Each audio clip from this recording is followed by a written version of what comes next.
You ever come across something so big, so out of place, that it just freezes you? I don't mean some big flashy thing. I mean something small but weighty. Something that leaves you wondering, did I just really see that? That's what happened on a typical Tuesday morning in a courthouse corridor just north of San Diego. She wasn't boisterous, wasn't troublemaking. She was simply present, sitting quietly, waiting to give testimony. And then, in public, she got cuffed like a criminal. Not because she had transgressed a law, not because she had yelled, but because someone saw her and couldn't reconcile who she was with who they had thought she was. Naomi Prescott is that woman. She's a Navy SEAL, a sniper, a lieutenant commander, 15 years of service, 5 deployments, Bronze Star, combat ribbons. And yet, the only thing that seemed to matter that morning, she didn't look like someone who belonged. Now, if you're watching this and you've lived long enough to know how the world works, how it sometimes doesn't work, you know this kind of thing doesn't just happen in the headlines. It happens in waiting rooms, at job interviews, out in the parking lot, sometimes even in a courtroom hallway. You might be thinking, how could someone mistake a decorated Navy officer for a threat? Or perhaps the more difficult question, how many times has this occurred when there were no cameras? And what do you do when the judge who stands in judgment is not draped in a robe but in a badge? When the struggle is not on the battlefield, but in the halls you were told you'd gained your right to pass through? This narrative, Naomi's narrative, is not one instance of injustice. It's one of all the instances that precede and follow. It's about what it's like to bear strength you're not always given credit for fighting fights people never see, and for standing up, not only for yourself, but for someone you love, even when the system tries to knock you down again. Because turns out, Naomi wasn't in that courthouse for herself. She was there for her brother. A young guy on the precipice, talented, furious, misjudged, only one choice from being engulfed by the same apparatus that had already slapped cuffs on his sister without hesitation. You ever appear for family when they didn't invite you to? When they were too wounded or too arrogant or too exhausted to ask? You ever stand in a space where no one was looking at you to say something and say it anyhow? That's what Naomi did. And what came next, it didn't just rattle the courtroom. It rattled something deeper. Because sometimes it only takes one voice to tip the balance in the room. Not by screaming, not by insisting, but by appearing, whole, bright, undeterred. Now I want to share this entire story, not just the section where she gets cuffed, but the second she stands before that witness stand, the second that room at last falls silent.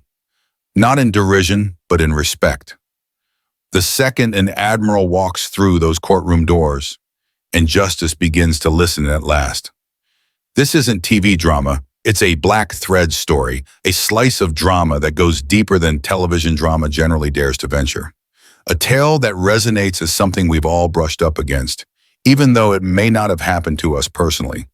And if you've ever been underestimated, overlooked, or dismissed simply for being yourself, then what occurs in this tale may ring achingly familiar to you. But it's not all anguish. There is something else here too. Hope that perhaps a system can be tested, that silence need not be obeyed, that one who's been instructed to shrink can stand tall as ever. So let's start at the start. Let me guide you through each beat of this case, because once you learn what happened to Naomi Prescott and how she reacted, I think you'll see why this isn't merely one woman's courtroom drama. It's a reminder of how we support one another, of what courage actually appears like, and of why some tales simply won't remain quiet. Let's begin. They cuffed a Navy SEAL sniper in court, not because she had done anything illegal. She hadn't. They cuffed her because they just couldn't believe who she was. It was Tuesday morning at San Diego County Superior Court. Outside, the air was dry and stinging, the sort that scrunches your skin up a bit. It had rained during the night, but by 9 a.m., the California sun was already dominant again. Brilliant, unyielding, like it never went away. Naomi Prescott emerged from her rental vehicle in dark wash jeans, a plain black blouse, and her Navy-issue watch tightly secured to her wrist. She wore her hair in a neat, high bun. No makeup, no embellishments, just Naomi. She walked with the quiet intensity of someone who'd been trained for efficiency. Nothing to waste, not a step, not a glance. She wasn't attempting to intimidate anyone, but people parted when she passed. There was an energy in her quietness that conveyed, "Don't move into my space." She wasn't attempting to intimidate anyone, but people parted when she passed. There was an energy in her quietness that conveyed, "Don't move into my space." But the instant she stepped through the courthouse doors, it all began to change. A security guard bent towards his colleague and mumbled something. Naomi saw it. Naturally, she did. She was trained to notice everything. Situational awareness, of the sort that's ingrained in you long before you ever lay eyes on a sniper scope. At the checkpoint, the officer cleared his throat. "Ma'am, I want you to remove your watch and belt." "No belt," she replied, her voice steady, "and the watch won't come off. It's military standard." "You still need to remove it," he insisted, his voice louder. Naomi didn't argue. She slowly, carefully unclipped the strap and put the watch in the plastic tray.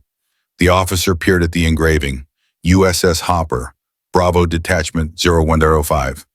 Then he glanced at her, really glanced. "You military?" "Yes." "What branch?" "Navy." "You active lieutenant commander?" he said, half smirking. "You don't look like it." She didn't blink. "I'm here for my brother's arraignment. I'm a witness." He nodded, but Naomi could tell he was thinking. She'd seen that expression before, doubt and discomfort. By the time she went through the security checkpoint, there was already a bailiff eyeing her, white guy, perhaps late 50s. His badge had a just-polished look to it, like he did the job seriously, or at least wanted others to think so. Naomi passed by without comment. She sat down on the bench outside courtroom 3A. He appeared 30 seconds later. In a rough tone, "Ma'am, I'm going to have to see some ID." She flashed him her military ID. He scowled. "This ain't base. You have any real ID?" "That is repeating ID," and she explained. "Step up, please." "I am not under arrest," she answered coolly. "I said, step up." She stared at him. "I'm a federal witness. You can check with—" He interrupted her. "Get up now." His hand was resting on the cuffs. Naomi didn't move. "I don't want to make this worse," she said calmly. "But what you're doing isn't procedure." People had begun to look now. A receptionist hovered in the glass window. A teenage boy held up his phone. Somebody was recording. The bailiff moved in close. "Listen, either you go with me peaceful or I take you down on the spot. Up to you." Before she could utter another sentence, he spun her around. The handcuffs clicked into place on her wrists, chilly, constricting metal. Gasps reverberated down the hallway. She didn't fight, didn't scream. But within, the burn of humiliation and rage struck deep, like shrapnel. There, arms handcuffed behind her, against the wall, ID badge lying on the ground. Naomi Prescott stood firm. She didn't scream. She didn't scream at the top of her lungs. She just stood her ground. She just stood there. Each eye in that corridor seemed to bore into her, curious, suspicious, judgmental. But Naomi didn't flinch. She stood strong, just as she had been taught. And when the bailiff grumbled under his breath, "That's what I thought," she didn't even blink. She'd heard worse, much worse. But the real tempest? That lay just inside courtroom 3A. Inside, things were already running behind. Naomi's younger brother, Darius Prescott, sat at the defense table next to his overworked public defender. He looked rough, like he hadn't slept in days.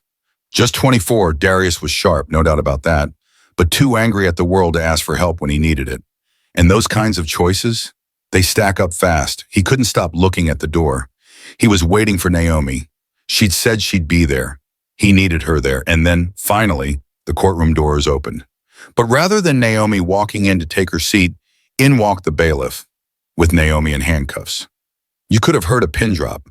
Even the judge, a burly man in his 60s with thick glasses and a bench that had likely seen every type of case, leaned forward, confused. "What's going on?" he asked, low and commanding. The bailiff cleared his throat. "Brought in a suspicious person hanging around the courtroom," he said. "Wouldn't properly ID herself. Said she was military. No valid civilian ID. Naomi stood straight, hands still behind her, scanning the room calmly. Darius blinked, confused. Wait, what? That's my sister.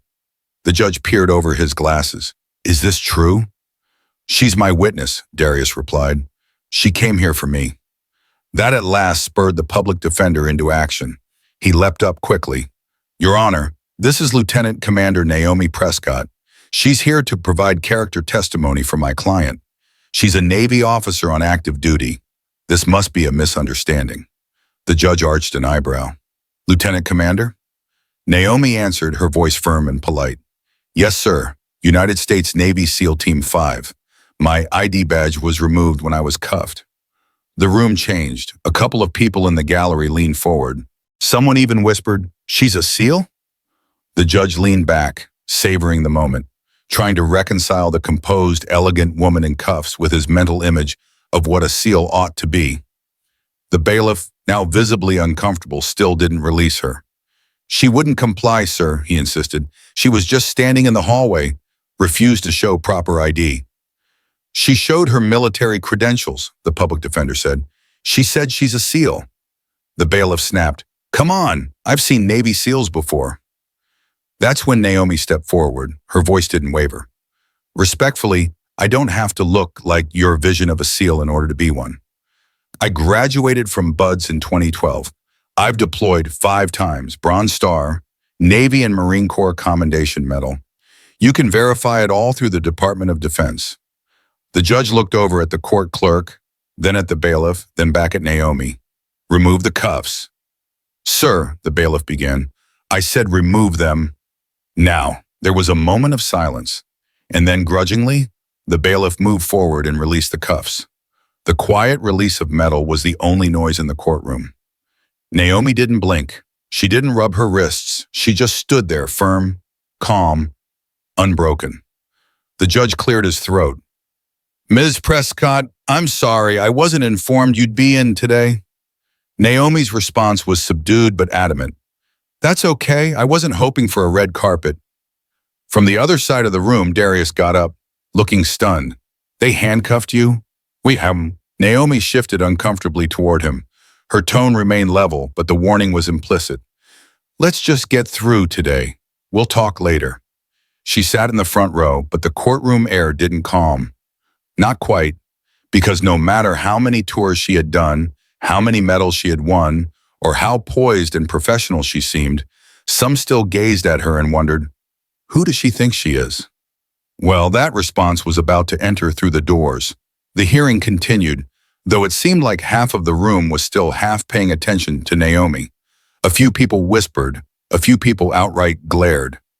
In the back, a woman turned to the man to her left and whispered something with a mischievous-looking smirk, to the effect that the notion of Naomi ever doing anything militarily related beyond typing at a desk was just too ridiculous. Naomi didn't respond. She sat up straight and still, quiet. Her body alone communicated the message. She wasn't here to be small. At the defense table, Darius kept looking over. His leg jiggled beneath the table. Nothing to do with concern about his charges, but with what had just been done to his sister. He looked like he was about to say something, but he kept quiet. He knew better. So the prosecutor rose, folder clutched in her hand. Your Honor, she started, we would like to assert that the defendant, Mr. Prescott, remains a threat to the public. He's already on probation for earlier offenses. Darius growled under his breath, almost inaudibly. That was for parking. And he's demonstrated several examples of non-compliance with court orders, the prosecutor went on. Naomi rose slowly, unruffled as ever. Permission to speak, Your Honor. The judge glanced at her. You're not a party to these proceedings. I'm the defense's star witness, she replied, calm. You'll testify when you're called. Naomi waited for him to look away before glancing back at the judge. She wasn't being rude, just calculating the moment. In her experience, hesitation could be fatal. But this was not Kandahar. This was a courtroom. And in this place, you waited until someone told you you could say something. After a moment, she sat down quietly. 2 seats over, a woman leaned toward her and whispered, You really a sniper? Naomi didn't respond. A man behind them added, She's not answering you. You think she's lying? The woman whispered again. I just don't get why she's so quiet. If that was me, I'd be yelling at everybody. That's when Naomi turned, looked the woman straight in the eye and said plainly, That's why you're not me. The woman blinked and slumped back in her seat. The court proceeded formally, but the tension in the room was suspended there like it had been stapled to the ceiling. Whenever Naomi moved in her seat, people observed. Whenever she made a slight movement, eyes followed. It was as if they were anticipating that she would pull out a grenade from her bag. And what about that bailiff? Still hanging by the wall, still fiddling with his belt every time she moved, like she was dangerous or something. Naomi timed it. Of course she did, but she didn't respond. She wasn't going to give them a spectacle. Darius saw it all, his jaw set in a furious knot. He leaned over to his lawyer and spoke in a low whisper. Why is nobody saying anything about what just went down outside? The lawyer responded equally softly. Because the system doesn't take time to clean up its messes. It just keeps going. A moment later, the judge glanced down at a piece of paper just presented to him. His look changed slightly, like something had just punched him in the chest, but he was attempting to be cool. He glanced up at Naomi, then back at the paper, then up at Naomi again. He coughed. Before we move on, can someone tell me why there is a visitor from the Department of Defense on today's agenda without a timestamp? The court clerk looked up, clearly perplexed. A visitor? And then the doors at the back of the court creaked open. No one said a word. Everyone turned. Even Naomi looked over her shoulder. And in walked someone no one was looking to see, least of all here. Because when a 4-star admiral saunters into a civilian courtroom unannounced, people sit up straight real fast. It was initially dead silent. Not a single word from the judge. Not from the attorneys. Not from the audience. Because when Admiral Russell Kincaid walked through those doors, complete uniform, chest adorned with medals, it was as if someone dropped a thunderclap inside the room. He didn't look left, he didn't look right, he didn't have to. Everyone was well aware of who he was the minute he walked in. Tall, broad-shouldered, silver-haired. His build made him resemble a linebacker who had swapped cleats for command. Admiral Russell Kincaid didn't have to shout or make a scene. The presence within himself was enough to carry command. The type that settled into the room and made people sit up straighter. He strode straight down to the front row, halted just behind Naomi, and turned to the judge. Your Honor, he declared, voice low but firm. I apologize for interrupting, but I think one of my officers is in your courtroom. The judge blinked in surprise. Yes, Lieutenant Commander Prescott? Kincaid nodded once. Right, I'm here on her behalf. The prosecutor rose to his feet, visibly flustered. May I ask, why? Kincaid didn't yell. He didn't have to. I was told, he stated simply, that she was put in handcuffs this morning, in a public corridor, without reason. No one answered. The silence was deafening. He addressed Naomi. You okay, Lieutenant Commander? Yes, sir. Did you struggle? No, sir. Then again to the judge.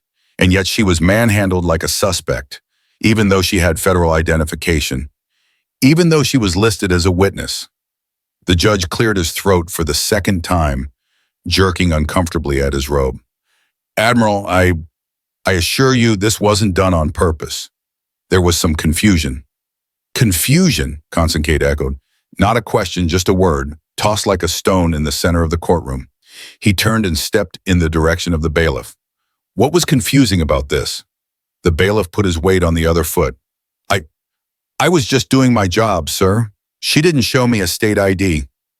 She's not obligated to. Kincaid's tone remained flat, but the room cooled a notch. You're staring at one of the best trained snipers in this notion over the past 20 years, and you put handcuffs on her for being seated quietly. Naomi's eyes stayed down, not because she felt ashamed, but because she didn't want anyone to see the fire building in her throat. It wasn't weakness, it was restraint. The Admiral was facing the courtroom, now speaking to everyone. Let me be blunt. Lieutenant Commander Prescott didn't merely deserve a spot on the teams. She fought for it. She's commanded combat operations overseas. She's hauled men twice her size out of the line of fire, and she's made shots in pressure situations that most couldn't make on a quiet day at the range. The room was now closed in, no fidgeting, no whispering, just silence. He pointed to Naomi. But all of that didn't matter out there in that corridor, did it? Still silence? Because she didn't stroll in uniform. She walked in skin that made a person nervous. The judge shifted uncomfortably in his seat. Admiral, he started, we regret very much what occurred, and I think I can speak for the court when I say, I'm not asking for regret, Constance interrupted, gently but firmly. I'm asking what you're going to do about it. The room stood still. The Admiral took a breath and leaned back a bit, looking at Naomi again before lapsing into silence. The judge, visibly shaken, glanced at her. Lieutenant Commander Prescott, would you be willing to continue with your testimony? Naomi stood slow and steady. I will, but not until the man who cuffed me apologizes to me in front of this courtroom. All eyes turned to the bailiff. He hesitated, then without a word walked toward her. His expression was tight. His voice was low. I'm sorry, ma'am. Naomi looked him in the eye, not with anger, not with sarcasm, just calm, solid authority. Don't address me as ma'am in an attempt to smooth things over, she replied. You can refer to me as Lieutenant Commander. What Naomi was about to say, though, in that courtroom, that would be heard louder than any rank ever tried to be. The judge nodded stiffly. Lieutenant Commander Prescott, the floor is yours. Naomi moved forward. She walked past the defense table, past her brother, past the bailiff who had cuffed her a few minutes before. The silence accompanied her all the way to the witness stand. She raised her right hand, swore, and sat down. Then, looking straight at the jury, she started. My name is Naomi Prescott. I've served in the United States Navy for nearly 15 years. I'm a sniper with SEAL Team 5. I'm also the older sister of the man sitting at that table. She gestured to Darius. He didn't lift his head, not out of shame, but from the weight of everything pressing down on him. I'm not here to cover for him, she said. I'm here to tell you the truth about who he is, what he's done, and why I think he deserves a chance to do better. She took a breath, steady, composed. When our mom died, Darius was 15. I was 22. I'd just begun my career with the Navy. I wanted to go home, but I didn't get to. I missed her funeral. He never really forgave me for that. Her voice did not break, but the room breathed as though it knew better. Then after that, he began to slip. Bad friends, bad places, but he never lost his intelligence, never lost his goodness, even when he didn't know how. She let the silence drop again, not hurrying, just letting her words sink in. I've seen plenty of people run from danger, she continued. But my brother, he ran toward it, not in combat, but in real life. He got arrested trying to stop his friend from getting jumped. Wrong place, wrong time, wrong skin. They cuffed both of them. Someone in the back row muttered something. Naomi didn't react. I'm not here to beg. I'm not here to place blame. I'm here to ask that this court see him not as a number or a file or a statistic, but as a human being. A man who's made mistakes, yes, but not someone beyond repair. She shifted slightly in her seat, then continued. Do you know what people do when I enter a room in my uniform? She stood there for a moment, letting the question linger. They salute, they obey, sometimes they even smile. But when I enter in jeans or a sweatshirt, suddenly I'm no longer a decorated SEAL.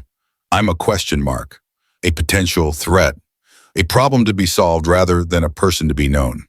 She turned and stared directly at the bailiff. I've been addressed as ma'am, but only when it was convenient. The rest of the time, I'm just that woman. Or worse, Admiral. She allowed that to sit. But tell me what makes a soldier or a citizen. It's not the uniform. It's what they carry. I bear discipline. I bear loyalty. I bear pain. And my brother? She turned back to Darius, who was finally looking up to meet her eyes. He bears a lot too, more than what's put down on a police report. I'm not requesting this court to pretend he's perfect. I'm requesting that you don't erase him. The courtroom was silent. The judge gazed at his bench. The prosecutor was motionless. Even the court reporter's fingers froze over the keys. Then quietly, the public defender said, Thank you, Lieutenant Commander. Naomi rose to her feet, her hands curled for a moment, not in rage but in restraint. She was skilled at knowing when to keep quiet and when to talk. And this time, she opted for both. She turned to the judge. "By the way," she said, "I wasn't late this morning. I arrived early. I sat on that bench because I took a minute to collect myself. The only reason I came into this courtroom in handcuffs," Naomi said, "is that someone made a choice based on fear, not facts." And with that, she descended from the witness stand. Admiral Kincaid nodded curtly to her. She nodded back at him. Then she strode past the jury box, past the clerk's table, and to the seat. No one uttered a word, but now this silence was not about embarrassment. It was about respect, and perhaps a little bit of reckoning. Court broke for lunch, but no one hurried out. The judge made his way back to his chambers without making eye contact with anyone. The prosecutor remained seated, thumbing the same 2 pages in his binder repeatedly. Even the jurors lingered in their seats longer than they normally would, not wanting to be the first one to rise. Naomi was sitting beside Darius. For a minute, neither of them said anything.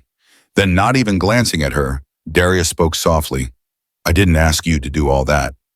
"I know," Naomi said. He took a breath. "I'm not a hero, Naomi."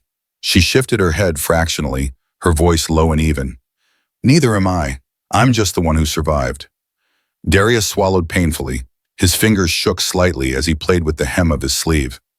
"Gonna send me to county for this." "I know," she repeated. "And maybe they still will. But if they do, you won't be going alone." Darius finally met her gaze, scanning her face for something.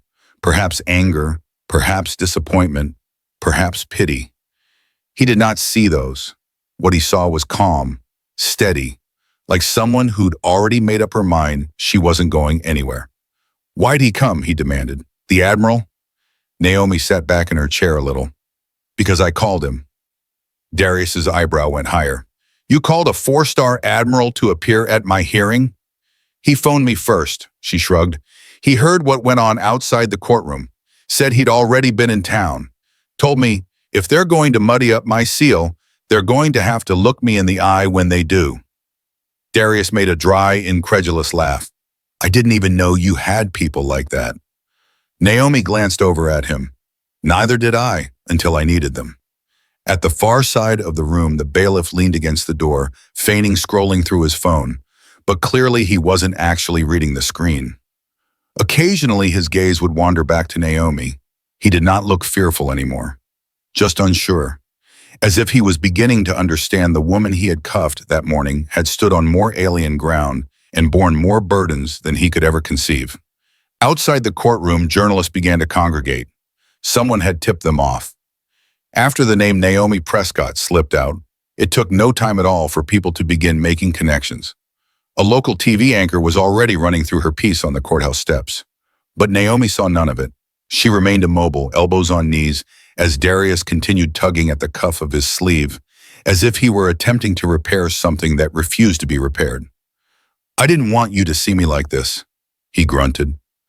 Naomi didn't flinch. "I've seen you at your worst, and I still came. That's what family does. Real family." He gazed up at her softly. "And what about when you're the one hurting?" "For the very first time all day," Naomi smiled. "Then I show up for myself," she replied, "the same way I showed up for you." There was an extended silence between them. Not tense, not ominous, just needed. Then Darius leaned in, voice low. "You think they would have cuffed you if you were a white guy in uniform?" Naomi didn't respond immediately. She didn't need to, because sometimes the true answer doesn't happen in words. You could sense the answer in the silence of that courtroom, in the way folks gazed at her that morning, before they learned her name, before they heard her tale. Naomi didn't say much during the break. She sat quietly, but her mind was not quiet at all. It kept replaying, not just the cuffs or the courtroom, but way back to week 3 of Coronado Budoy's training. The ice water, the sand in her boots, the incessant drills, and the whistle blowing just when she was least expecting it, never when she hoped for it. She recalled one day specifically. Following a brutal swim, an instructor pulled her aside. He didn't scream, didn't shout the kind of insults other instructors hurled. He just stared her in the face and said, "You know they didn't build this facility for people like you." correct? Naomi had nodded. She already knew. She'd always known. But she barreled on anyway, not to prove to anyone, but because she would not let the world reduce her to someone she wasn't. She'd battled on 3 continents, executed missions no one in that courtroom ever would hear of. She'd had to say goodbye to friends and carried their names on her chest until the patches wore thin. And none of that had counted this morning, not to that bailiff. To him, she was not a leader or a SEAL or even someone with a name. She was simply another body on a bench. It had taken her 20 minutes to complete drills that would shatter most men, but only 20 seconds for someone to determine she didn't fit. She wore 2 uniforms, one gained through decades of blood, sweat, and silence. The other, the one she was born into, her skin. And only one of them appeared to count when individuals made their instant judgments. Court resumed session. This time, when Naomi entered, all was different. No one shunned her eyes.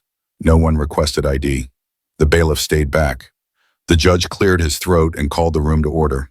Darius stood alongside his attorney, his voice firmer than it had been all day.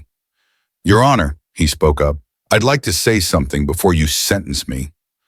The judge paused, obviously not anticipating this, but then nodded. Darius came forward. No prepared remarks, no public address, just his truth.